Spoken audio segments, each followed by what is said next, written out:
The origins of translation have much older roots than they seem. In order to trace these resources, a distinction must first be made between the pre-scientific period and the scientific period. When we talk about written translation and translation theory in the West, there are a few fundamental stages to take into consideration as the most significant, ranging from the myth and prehistory through the classical period, then the Middle Ages and the Renaissance, touching on the Romantic Age up to the last century and ending in the modern era.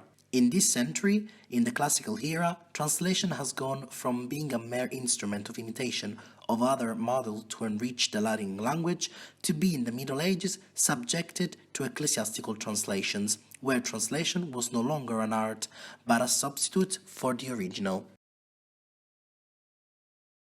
In the Renaissance, the translation from Greek to Latin was resumed.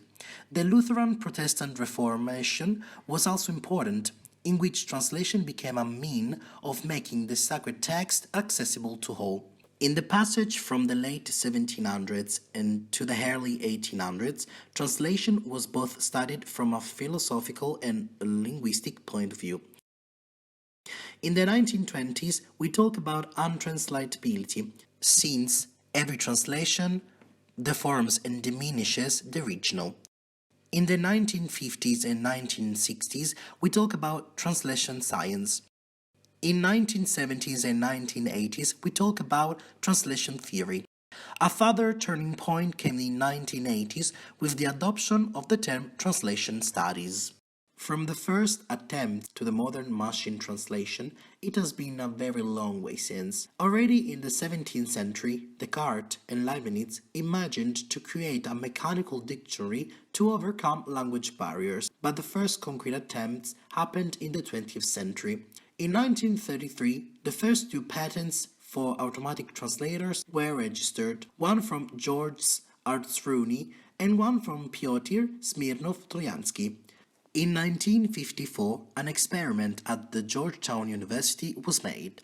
With a vocabulary of only 250 words and only 6 grammar rules, a selected sample of 49 phrases in Russian was translated into English. This attracted the interest of US researchers and great expectation spread, but consequently, this great expectation dissolved and a great disillusion came. Thus, funds were cut. The research in this field started again in 1968, thanks to Peter Thomas, who created Sistran. From Sistran, other machine translations were created.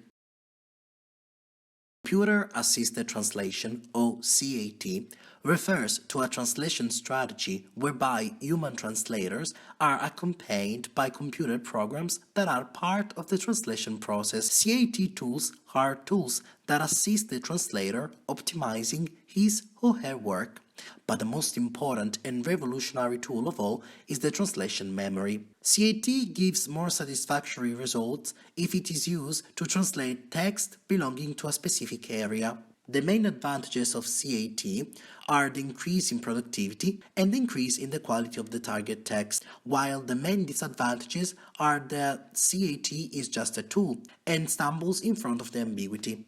Since their creation, every single machine translator has always been the subject of complex studies, calculation and criticism in order to improve them. Especially in recent years, it has been found that automatic translators are of immense help and utility to professional and non-professional translators, but are also useful for those who are studying or learning one or more languages. While creating this system, the creators have large and revolutionary ideas, sometimes a bit fallacious, because the source languages inserted tend to be several, but often target languages are limited to English, French, or Italian. Today's known machine translators are many and can be classified into 3 macrogroups.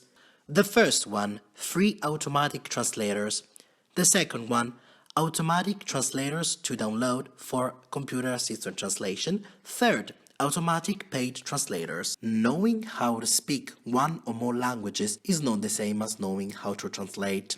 Translation is a special skill for which industry professionals work hard to develop. In their book, Found in Translation, Professional translators Natalie Kelly and Jos Zetske paint a vivid picture of how many aspects of our daily life are profoundly influenced by translation. Among the disparate examples that can be found in this book, I've decided to mention this, Your Lasts for Future. When President Carter traveled to Poland in 1977, the State Department hired a Russian interpreter who knew Polish, and through the interpreter, Carter ended up saying things in Polish like, "When I abandoned the United States," for "when I left the United States," and "your lusts for future," for your desires for the future.